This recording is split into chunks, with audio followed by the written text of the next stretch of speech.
Bonjour à tous. Bonjour. Alors aujourd'hui on va vous parler encore d'Ayurveda et on voulait parler de problèmes d'insomnie, système nerveux, etc. Comment on fait pour avoir un bon sommeil, qu'est-ce qu'on doit manger, qu'est-ce qu'on doit faire dans la journée, qu'est-ce qu'il faut éviter, etc. Est-ce que tu peux nous parler, selon l'Ayurveda, comment on peut faire pour avoir amélioré son sommeil? Bon, alors déjà, il faut dire effectivement que l'insomnie, c'est vraiment quelque chose qui peut pourrir la vie. Si vous êtes familier avec ça, c'est vrai qu'on manque de sommeil. Après, on a vraiment cette fatigue durant la journée. Et puis, il y a vraiment cette frustration de ne pas réussir à dormir correctement. Souvent, l'insomnie peut aussi se rapprocher du fait de se réveiller plusieurs fois dans la nuit. En Ayurveda, ce sont deux symptômes qui sont très proches en termes des raisons sous-jacentes à ce que ça arrive. Et donc les problématiques de sommeil de manière générale sont liées à un excès du dosha Vata. Donc ce qui est le plus en cause généralement c'est le système nerveux.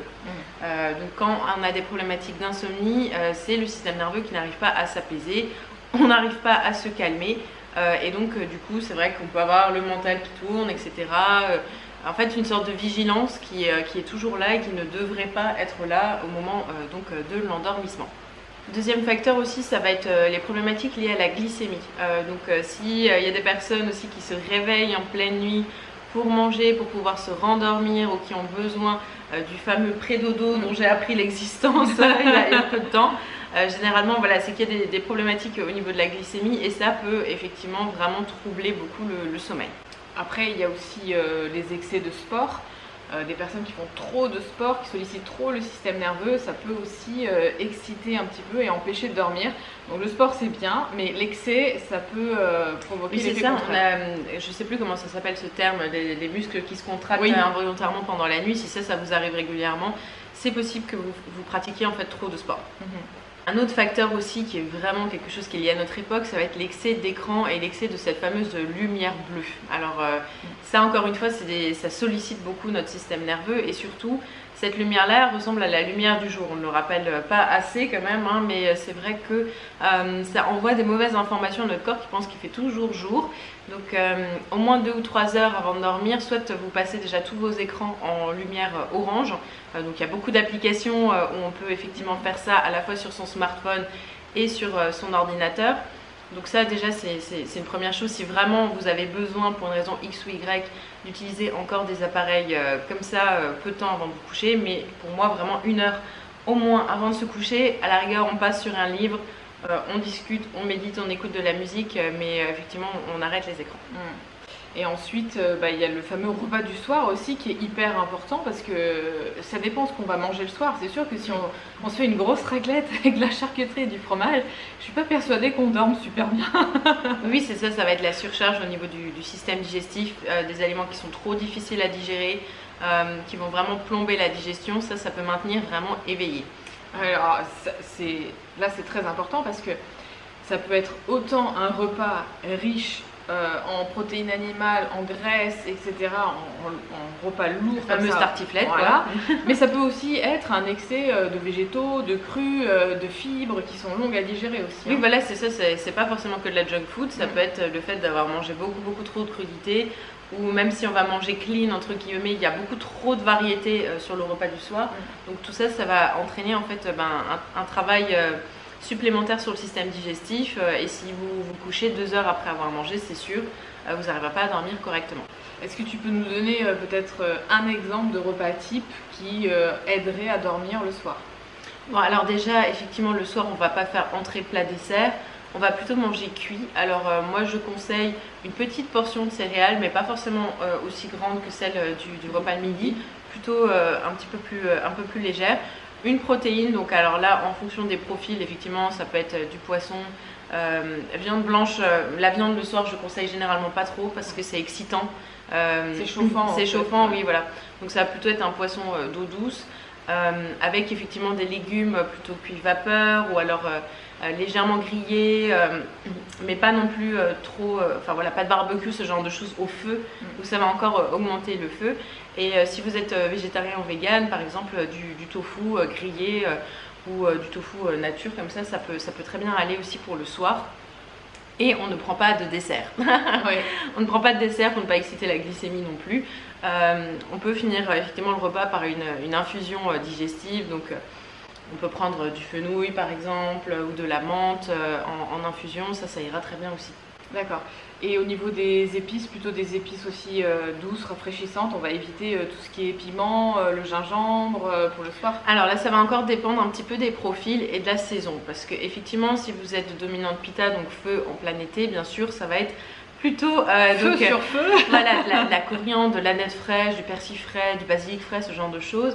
En plein hiver, si vous êtes Vata, que vous êtes congelé déjà comme ça, voilà, on ne veut pas que Vata n'arrive pas à dormir parce qu'il a trop froid. Donc effectivement, il pourra manger un petit peu de gingembre, mais on va quand même se calmer sur les épices. Quantités. Ouais, on va se calmer sur la quantité des épices. Donc on va choisir plutôt des aliments qui sont neutres, voire froids ou rafraîchissants pour le soir de manière générale. Et on va éviter tous les aliments qui sont feu et qui augmentent vraiment la chaleur dans le corps, parce que du coup, comme on va s'endormir, naturellement le corps il s'apaise le soir. Oui, et puis il faut savoir que de 22h à 2h du matin, on est dans une période feu. Donc si juste avant 22h vous mangez quelque chose qui excite le feu, alors votre feu à 22h il va se réveiller, ça va pas vous aider. Et effectivement, c'est aussi pour ça que je parlais des écrans et tout ça, parce que si vous vous mettez dans du travail, dans quelque chose qui vous demande une certaine stimulation vers 22h, alors là c'est foutu jusqu'à 2h du matin, ça c'est clair. Donc le plat type, ce sera un plat presque végétarien, voire végétalien oui. pour le soir. Des légumineuses peut-être. Oui, on peut prendre un petit peu de légumineuses. Après, ça dépend aussi de la digestibilité en fonction des personnes. Donc les Vata, on va plutôt quand même éviter les légumineuses le soir.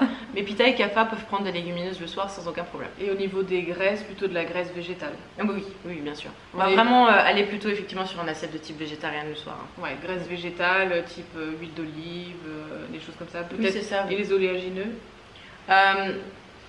en petite quantité. Oui, c'est possible. Après, ça va vraiment plutôt être sur le reste de la journée, la consommation d'oléagineux. Voilà.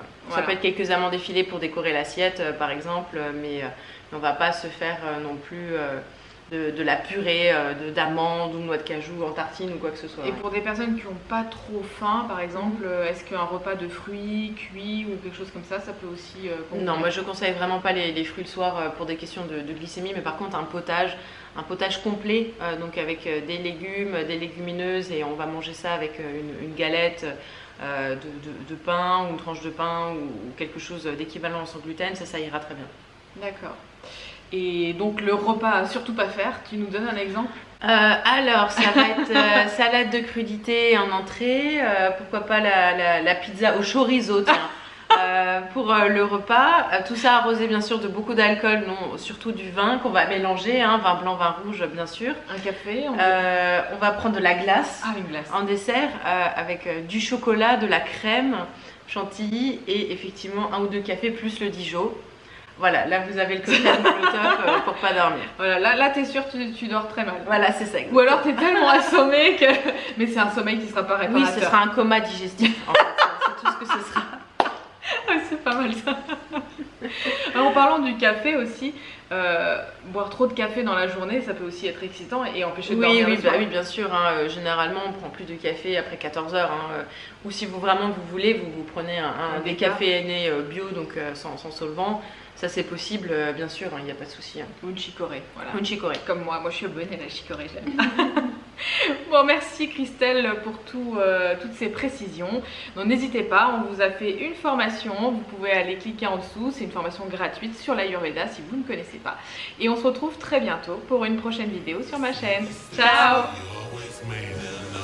Hey, salut à toi. Salut. C'est Pierre. Et Céline. Alors on voulait juste te prévenir que tu as 1 heure de formation offerte, la santé par l'Ayurveda. Alors c'est juste ici, tu as juste à cliquer pour recevoir gratuitement ta formation sur l'Ayurveda. Allez, à très bientôt. Ciao. Ciao.